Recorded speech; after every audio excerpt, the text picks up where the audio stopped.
Good afternoon, I'm Creeson Agecoutay. Welcome to APTN National News. After more than 9 years of calls for more to be done by the family, an inquest begins today in Regina in the drowning death of a 14-year-old Indigenous high school student. According to a coroner's report in May of 2015, Haven Dubois left his school in East Regina to smoke cannabis with friends. He walked away from their vehicle and was last seen by a creek blocks from the school.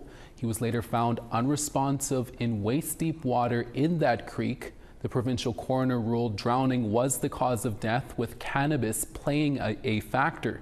From the beginning, Dubois' mom, Rochelle Bear, has disputed that decision. She believes foul play was involved and a proper investigation was never done. For years, her years of protests and cross-country awareness walks that followed have now paid off with the inquest. It will run this week at the Royal Hotel in Regina. It has been an on and off discussion in Regina for more than a decade, and now 2 city councillors have brought forward a motion to City Council calling for Dudney Avenue to be renamed as soon as possible. Councillor Andrew Stevens and Councillor Daniel LeBlanc brought forward the joint motion last Wednesday. The councillors say the street named after Edgar Dudney honors a historical person who was directly responsible for the development and administration of harmful policies towards Indigenous people, including the establishment and oversight of residential schools and Canada's reserve system. Dudney also withheld food rations, which resulted in starvation in Indigenous communities. Regina Mayor Sandra Masters says the name change could cost hundreds of thousands of dollars and 2,500 businesses and residents will be impacted. Councillor Stevens says changing the name is long overdue and it simply can't be left on the back burner any longer. I think the fact that some folks are so resistant to it because they don't want to have these conversations makes it important. I'd say that this is fairly low-hanging fruit. If we cannot confront a name and changing placards and letterhead, I think it really does question our collective commitment to reconciliation, what it means. Nobody's erasing history. We should talk about Dudney, but does he deserve a place on that street is another question. I'd say no. Since 2016, Regina resident Jolie Big Eagle Agecoutay also called for the street to be renamed Buffalo Avenue as an act of reconciliation. City Council will debate the motion in a few weeks' time. Cuts, expenditures and revenues. That's top of mind in this year's Northwest Territories government budget, which was presented last week in the legislature. Our reporter Charlotte Morit-Jacobs takes a look at cuts and operating surpluses, and most importantly, the implications this will have for Dene, Métis, and Inuit north of 60. The closure of a jail, job cuts, savings in office leases, and even using the printer less. These are some of the cost-cutting measures the Northwest Territories government says they'll implement. On May 24th, Finance Minister Carolyn Wozniak tabled the 2024-2025 operating budget. The operating surplus sits at $294 million, with $2.6 billion in revenue and $2.22 billion in spending. This year will see $48.4 million in cuts across departments. As with the last few budgets, the NWT is creeping closer to the debt ceiling. Total debt is expected to reach $1.6 billion. That's just shy of $1.8 billion cap they can receive from the feds. So where will all the savings come from? One way of saving $2.7 million is with the closure of the men's jail in Fort Smith, which had more staff than inmates. The building may be repurposed into a wellness center. But they're all very well trained. We don't want to lose people.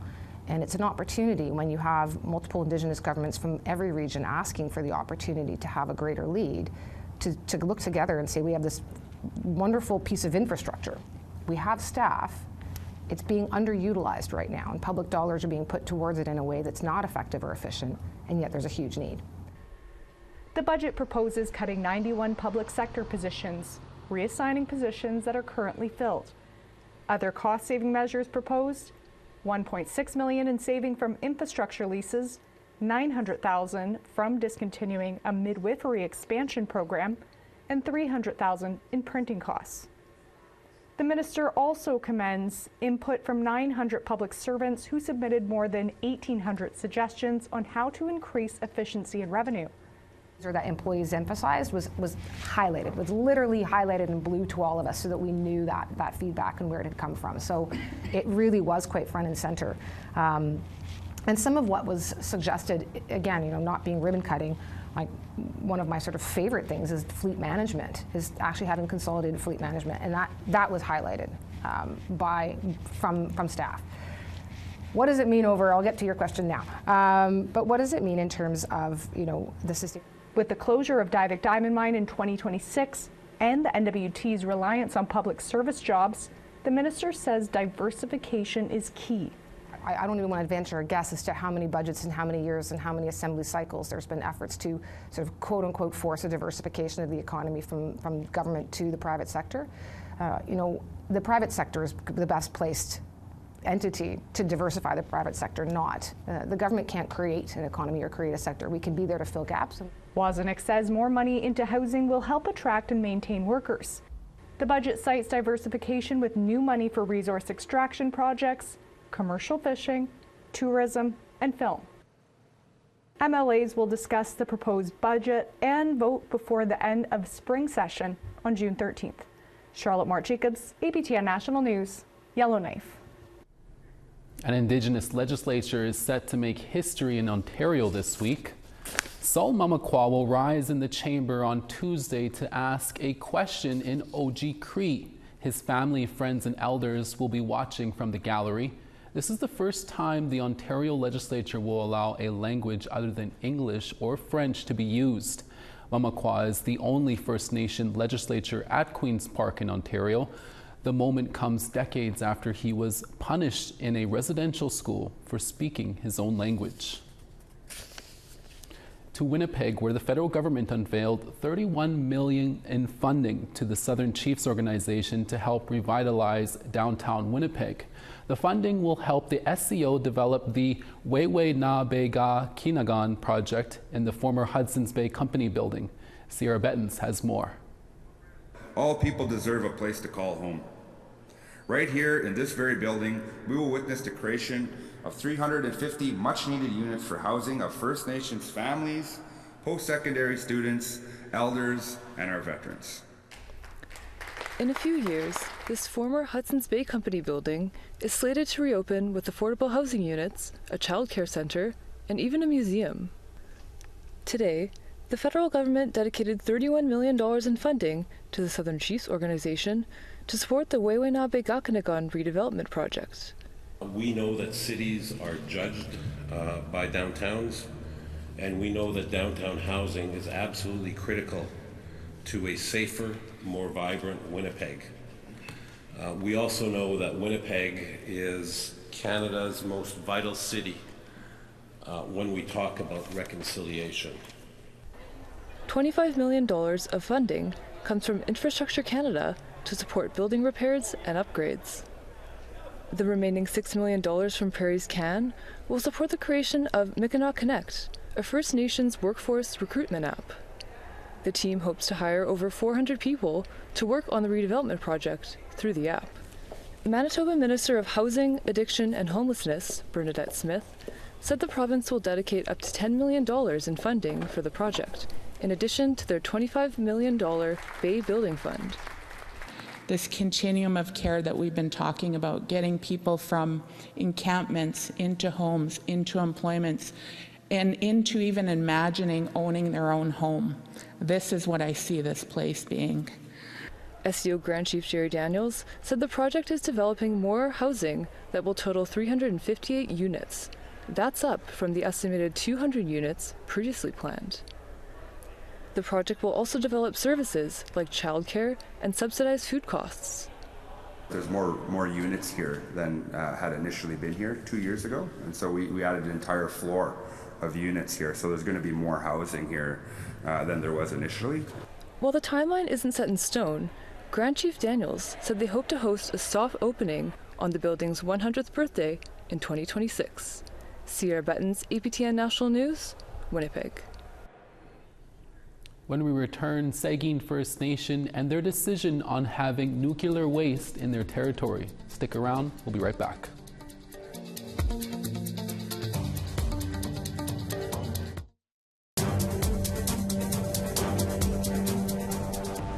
Welcome back. A new Senate report is calling on the federal government to launch an aggressive campaign to revitalize Canada's dormant seal industry. APTN's Fraser Needham has that story. At a press conference in Ottawa this week, Senator Fabian Manning acknowledges it will be an uphill battle, but says it is Canada's responsibility to reestablish export markets for sealed products. There's opportunity there, but it has to be driven by the Canadian government. These are international discussions. We talk about international trade, even with our partners in the United States, and the opportunities, with the 350 million people on our doorstep. Manning is part of the Senate Committee on Fisheries and Oceans. It released a new report on the sealing industry, how decades of anti-sealing campaigns led to export bans of sealed products around the world, decimating the industry. The study makes 9 recommendations to revive the sealing industry, including implementing sustainable seal management strategy within 6 months, establishing a seal study center of excellence, and working with Indigenous governments and industry to formulate a national education campaign that accurately portrays seal harvesting. Senator Brian Francis is of Mi'kmaq heritage and also sits on the Senate's Fisheries Committee. He says Inuit and First Nations people have practiced sustainable seal harvesting for generations. Inuit and First Nations have harvested seals for subsistence purposes for thousands of years. The traditional harvest has been central to our cultures and way of life for generations, far longer than the commercial harvest. The relationship between our communities have with sealing is deep, meaningful, and respectful, and something that should be preserved. Manning says dispelling misinformation by anti-sealing lobby groups is one of the major challenges. There's a widespread misconception that baby seals are harvested in Canada. It hasn't happened since 1987. It's illegal in Canada to harvest harp and hooded seal pups. But when you go out and you see the anti-sealing propaganda, they show harvesting of seal pups. It's a lie. It's a falsehood. Francis agrees it is time to set the record straight on the industry. Important that that be reversed now, and that we start looking not to villainize those that are harvesting proper methods in terms of seals, and it's just another process. The report also calls on the government to withdraw charity status and tax advantages to groups who promote inaccuracies against the sealing industry. Fraser Needham, APTN National News, Ottawa. Leaders at a local First Nation say they won't rush a decision on a potential nuclear waste storage facility proposed for their territory. The company behind the project has indicated that a decision would come this year, but as Scott Miller reports, no vote has been scheduled on the Saugeen Ojibwe Nation. The chiefs in charge of the Saugeen Ojibwe Nation say their communities will get to vote on whether they want Canada's most radioactive waste to be buried in their territory or not. The Saugeen Ojibwe Nation will have a referendum, and the majority wins. When that vote will take place is still up in the air. The Nuclear Waste Management Organization, tasked with finding a permanent home for Canada's used nuclear fuel, wants to select a site by year's end. That's NWMO's goal. Whether we'll be able to meet that target is, I would say, no, not realistic. The Nuclear Waste Management Organization has designs to potentially bury Canada's high-level nuclear waste here, under 1,500 acres of farmers' fields north of Teeswater. Now, those farmers' fields fall within the territory of the Saugeen Ojibwe Nation. The NWMO says the project will not move forward without the approval of the Saugeen Ojibwe Nation or that of the local municipality, the municipality of South Bruce, who scheduled a community referendum on the project this October. Worldwide, it's accepted as the right thing to do, is to put it well beneath where it can be contained and safely stored. In January of 2022, members of the Saugeen Ojibwe Nation voted overwhelmingly against plans to bury Ontario's low and intermediate level nuclear waste within 2 kilometers of Lake Huron. Nadjawan says while this project is different, the biggest question facing Sown voters will be, is containing the radioactive waste in underground containers the safest thing to do now and forever? And you got to ask yourself the question, if they do break down You know, what is the risk of that uncontained radioactive waste making its way to the surface where it could have an impact? Najuan says SOAN will continue to educate itself and its members on the NWMO's nuclear waste plan and will hold their community referendum when they feel the time is right, whether that's this year or next. In Wyerton, Scott Miller, CTV News. Now to this week's web poll question. Are you noticing the impacts of climate change where you live? You have 4 choices and they are not at all, a little bit, somewhat, a lot. Have your say at aptnnews.ca. A new book from a Métis Ukrainian in the United States is presenting a new twist on self-determination. We'll be back in less than 3 minutes.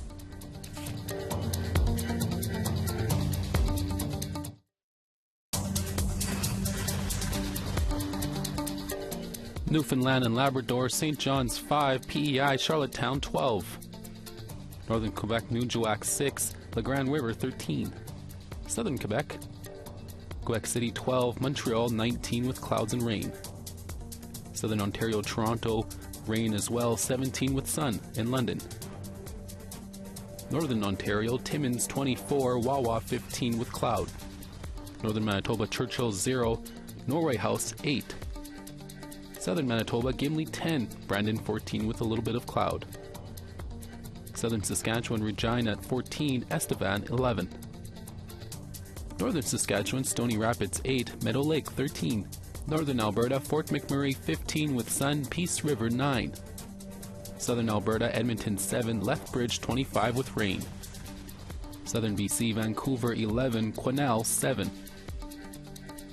Dease Lake 5, Smithers 6. In the Yukon, Rock River 0, Whitehorse 7. Northwest Territories, Yellowknife 11, Fort Simpson 9. In Nunavut 0, Colville Lake 8. Baker Lake 1, Chesterfield 1 as well. And in Nunavut, Igloolik -4, Arctic Bay 0. A new novel from the University of Minnesota Press features themes of self-determination and reclamation with a twist. Author Connor Kerr is excited this is his second novel. Indian Country Today's Shirley Sneeve has this interview. It's a girl meets boy story that gets complicated. Gray, a young woman activist, meets up with Ezzy, who's trying to clean up his act after prison. They steal a herd of bison and set them free in a city park. There was I remember a news story maybe a decade ago now out of Camrose, Alberta, where a bison herd had got loose from a neighboring farm and was stampeding through the city of Camrose.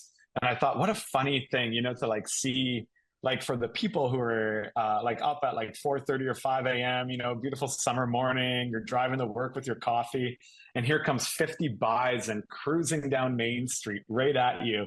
And what that looks like, and so I kind of took that idea and thought about it for what would it really look like if there's all these bison that are in, a public park in the middle of Edmonton? What would it look like for the people who, have been using this park, and all of a sudden there's a herd of bison there? And as we know, the bison are such a natural part of the landscape. They survive and thrive everywhere. So them coming back just seemed to be such a funny way of kind of introducing this idea of a new form of kind of, I guess, activism to claim land back. Yeah, so instead of land back, it's bison back. So yeah. I think that's brilliant. The other thing I wanted to talk to you about is the two main characters in the story, a young lady and a troubled young man. I would say that Gray, the young lady, the Métis lady, who's kind of the lead activist there and runs these organizations and these protest movements, is really a composite character of a lot of people that I know who do incredible work behind the scenes to really give pride to Indigenous voice, to really lead activist movements, to lead movements towards Indigenous-owned solutions for climate change, for a better future for youth when it comes to education, for cultural knowledge. And there's all these incredible people that I know who are doing such good work behind the scenes, and they don't want any praise, they don't want any publicity, they don't want anything like that, and they're constantly just working to create a better future for Indigenous people. And then I guess there's a third kind of character in here, this Tyler guy who kind of comes in and starts taking credit for a lot of these movements that are happening and tries to almost build a brand based around like the activism that's going on. And I really wanted to kind of play onto what that looks like for people who are trying to almost like get rich or build a brand based around, being their idea of activism. The young male character who's getting out of prison. So Ezzy, yeah, he's kind of modeled on this idea of a lot of young Indigenous men who just don't really have that sense of purpose or direction in this current like Western capitalist society that we're living in, where they've been ostracized by growing up through these foster care systems and group homes, and which are really just a pathway directly into often the carceral system, jail, and they're never really given a hope or an opportunity. And so, like, if you're looking at Ez as a character, he's often just waiting. Like, he's just waiting constantly for something to happen. And he doesn't know how to really like take initiative, and he doesn't really want to take initiative either. And so when he gets an opportunity to really fall into something that he believes in, where he can learn more about his community, his culture, his history, what it means to be Indigenous to those lands and those areas, he falls right in line with it and really wants to help Gray because he wants to believe in something, to belong to something. And it's what kind of fits for it, and what allows him to eventually, kind of like make his own versions of sacrifices, whether Gray wants him to or not, towards this larger kind of movement. I really have to comment about your commentary on the foster care system. I know you're in Canada and we're down here in the United States, but it's a mirror story. Oh, absolutely. I was fortunate to be in Navajo territory not that long ago and chatting with some people down there around, just a similar type experiences with these government systems that are put in place on Indigenous peoples, and what it actually looks like for us to take back control over our own forms of governance, whether that comes to education, whether it comes to raising our own children, whether it comes to like making sure that we're, that really at the end of the day, that the kids know themselves and know what it means to be Indigenous. And I honestly think within writing a lot of the books and the books that I've written, as well as this Prairie Edge here, I would love for young, Indigenous people to be able to see themselves reflected in these books within the characters, and to see that's all right to learn about culture, to learn about history, and that they're not alone in what they're often feeling when they're, coming up against these systems on a regular basis. Prairie Edge by Connor Kerr, Shirley Snavy, ICT News. And that is your midday newscast for this Monday, May 27th. We'll be back again with more news stories in our next APTN National newscast in a few hours. From everyone at APTN National News, hi miigwech, masicho. Thank you for watching.